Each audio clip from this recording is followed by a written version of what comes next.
Okay, I want to talk a little bit this morning about net weight fillers, what net weight filling actually is and how it works, and some of the nuances associated with net weight filling or filling products that are a particular or a particulate like this that move. It's not necessarily used for powders because you can see that the product is dropping and then it has to fall, and so dusty things will come out. But things like, coffee beans or seeds or particulates are perfect for net weight filling. And the premise behind net weight filling is you enter a target weight on the machine, and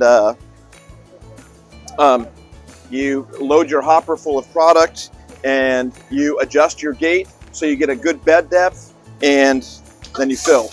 The vibratory tray feeds, and it comes down. The entire weigh bucket here is on load cells. It's tied to the load cells in the back, and that load cell is cantilevered, and this entire bucket now is on load cells. So when we go ahead and hit a fill cycle, it feeds until it hits the weight, and then it turns the vibratory tray off. So it's a very simple premise and how it works. Now, there are a couple of nuances with net weight filling and the way they're set up. And one is the particular product. So if we're trying to get accurate weights, and we bulk feed and we get 90% of the weight, and then we want to dribble, I just want to drop a couple more pieces, and a couple more pieces will get me that final accurate weight. But as you can see, if the piece size or the particulate isn't uniform, and I end up with a whole bunch of product at the very end, and I want just a little bit more, I end up a whole bunch of product falling in. And so part of the trick is to get this product so that what I can do is I can get it leveled out so I can minimize and just get a little bit when I fill. So I'll show you here. So we go to feed, and I feed, and I'm going to dribble just a little bit.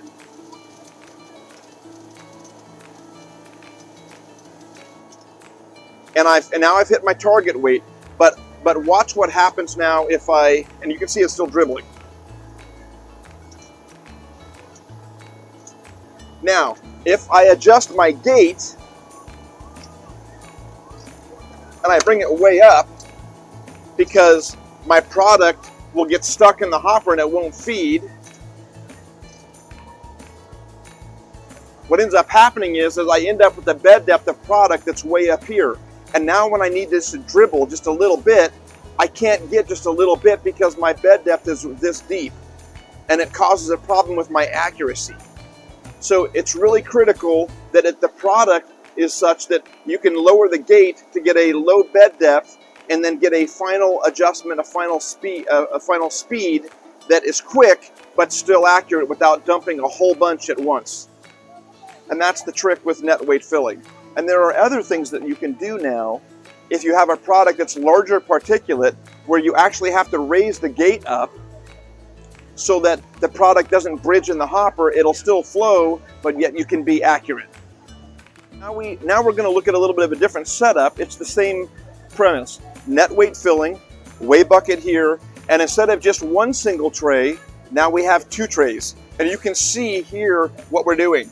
This product is very light, and so if you pinch that down too much, the product's not going to come out of the hopper, so we have to raise it up a little bit. And when we raise it up now, the bed depth of the product is deeper. So when I want just a little bit, a whole bunch falls off when I want just a little bit. So what we do is we add a second vibratory tray. And you can see we go from that bed depth to mono layer. And that mono layer now, when I need just a little, half a gram or just a little bit more, I can just dribble that little bit in, because now I am just a little bit. So I can bulk feed, and that second tray, I go from this bed depth all the way down to nothing, so I can be that much more accurate.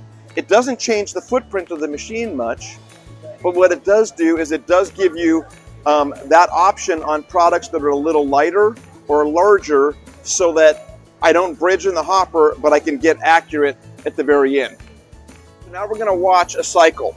The bulk product is coming out. You can see at the hopper here, it's a little bit flush, and we come out with a bed depth of a ½ inch. but I need to be really accurate because it's a lightweight, larger product that doesn't flow well. So I get it down to monolayer here, and you can watch the cycle. So bulk, and then dribble. Monolayer dribble. Bulk, monolayer dribble. So I can get very, very accurate now because my bed depth at the very edge is just monolayer. Okay, this is another version of a net weight filler. Now, to get speed and maybe accuracy, what we're doing is we're using 2 trays. And I can get more speed because now I have 2 weigh buckets, 2 lanes with weigh buckets. This is also unique in that this is my bulk and dribble. So I can bulk here and I can dribble 1 cap. So I'm counting and weighing in this product.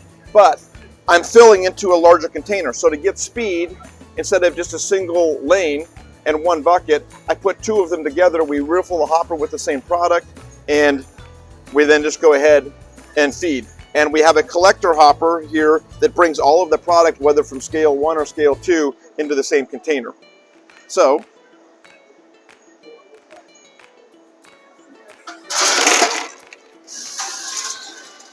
and we'll dribble 1 container, 1 cap, and then back.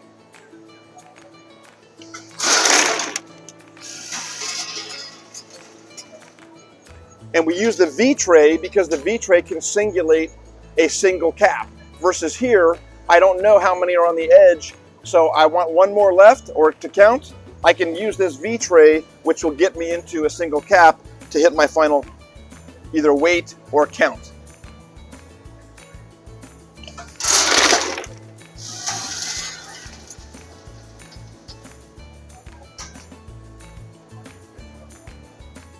We have the net weight filler, and you have to refill this hopper, and you can see that net weight filler hopper is about 7 feet in the air. And so it is often a little bit of a chore to take buckets or whatever to refill this. It holds about 2 cubic feet of material, and it'll keep on until you dump. One way to refill that automatically is to take your product and dump it into a hopper at ground level, which is much easier, of course, and you can manage it because you can see it.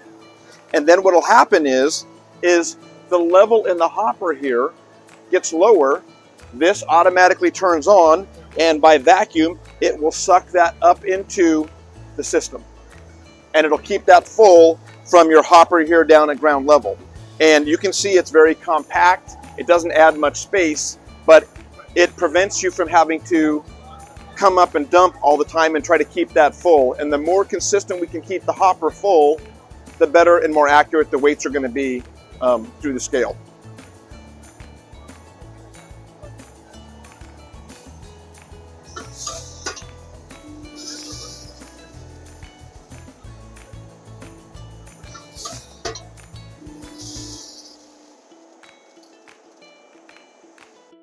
So as we're filling, you can see that flapper gate is being held back by product that's under a counterweight. And as that product continues to flow out of the hopper, it lessens. And as soon as that flapper gate becomes exposed and the product isn't holding it back, it's going to pop back up. And when it pops back up, it's going to initiate the sensor, which is going to turn the conveying system on to continue to convey.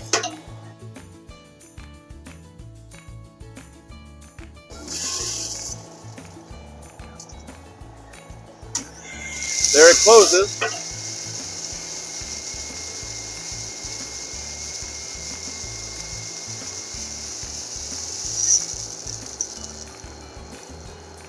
Convey, and then it'll discharge that product back into the hopper just to keep it full.